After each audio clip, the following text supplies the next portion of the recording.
வணக்கம் நண்பர்களே, வாழ்க வளமுடன். நான் டாக்டர் பாலகிருஷ்ணன், கோவையிலிருந்து இந்த பதிவு. காலையில் நம்ம மாந்தியை பற்றி பேசணும் இல்லைங்களா?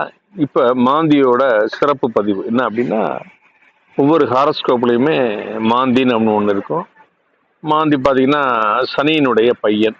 இது ஜோதிடமும் சாஸ்திரங்களும் நம்பவங்க மட்டும் பாருங்க, நம்பாதவங்க பார்க்க வேண்டாம். சிலருக்கு பிடிக்கும், சிலருக்கு பிடிக்காது. சரிங்களா? அப்ப உங்க ஹாரோஸ்கோப்ல மாந்தி எங்க இருக்குன்னு பாருங்க. ஒவ்வொரு பிளானட்டுமே ஒரு நட்சத்திரத்துல இருக்கும்.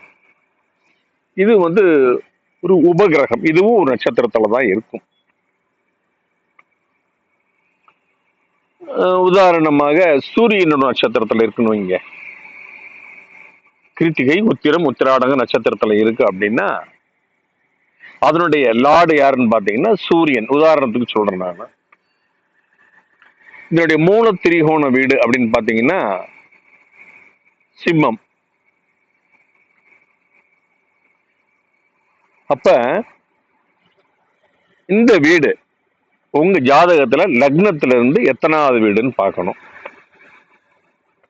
சரிங்களா? காலபுருஷ லக்னத்துல இருந்து எத்தனாவது வீடுன்னு பார்க்கணும். காலபுருஷன்ல இருந்து உங்களுக்கு எத்தனாவது வீடுல வரும்? 5வது வீட்டுல வரும்.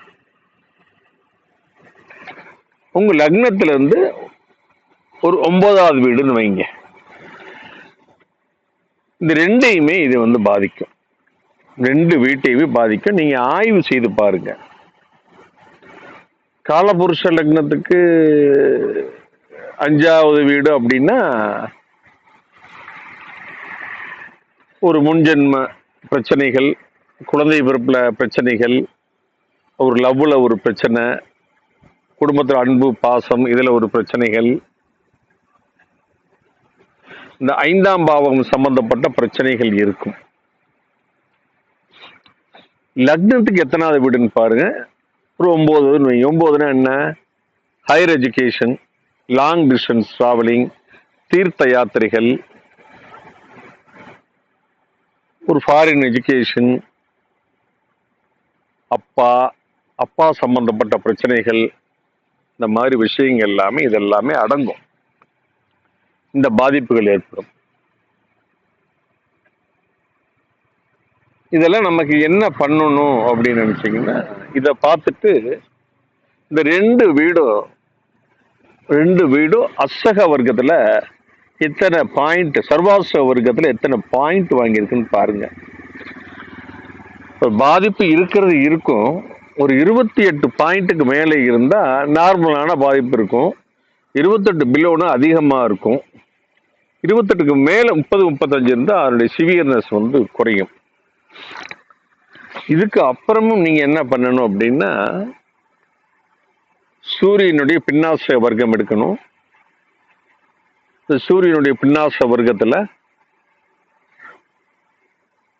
எத்தனை பாயிண்ட் வாங்கியிருக்கு, காலபுருஷனுக்கு 5வது இடத்துல எவ்வளவு, லக்னத்துல இருந்து 8வது இடத்துல எவ்வளவுன்னு வாங்கியிருக்குன்னு பார்க்கணும்.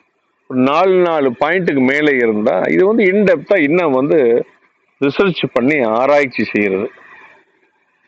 இருந்தா ஒன்றும் பிரச்சனை இருக்காது.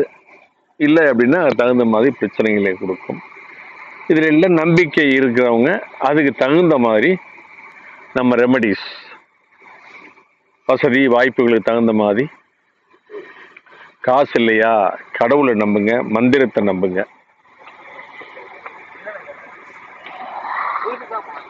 இந்த மாதிரி நீங்க உங்களுடைய சூழ்நிலைக்கு தகுந்த மாதிரி நீங்க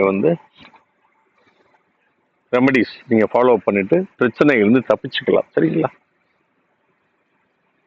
ஜோதிடம் அப்படிங்கிறது வான சாஸ்திரத்தை அடிப்படையாக கொண்டது. நம்புறவங்க நம்பலாம், நம்பாதவங்க அவங்க இஷ்டம். ஆனா நம்ப மாட்டேன்னு சொல்றவங்க பூரா திருட்டுத்தனமா ஜோசியம் பார்த்துட்டு தான் இருக்காங்க. இந்த பதிவுகள்லாம் உங்களுக்கே நல்லா தெரியும். நிறைய இப்ப யூடியூப்ல வந்துட்டு இருக்கனால போட்டோவோட போடுறாங்க. யாரையும்லாம் ஏமாற்ற முடியாது. சரிங்களா? உங்களுக்கு ஜோதிட ஆலோசனை தேவையா இருந்தா என்னுடைய கான்டாக்ட் நம்பர் 9443819269 இந்த நம்பர்ல நீங்க தொடர்பு கொள்ளலாம். நன்றி, வணக்கம்.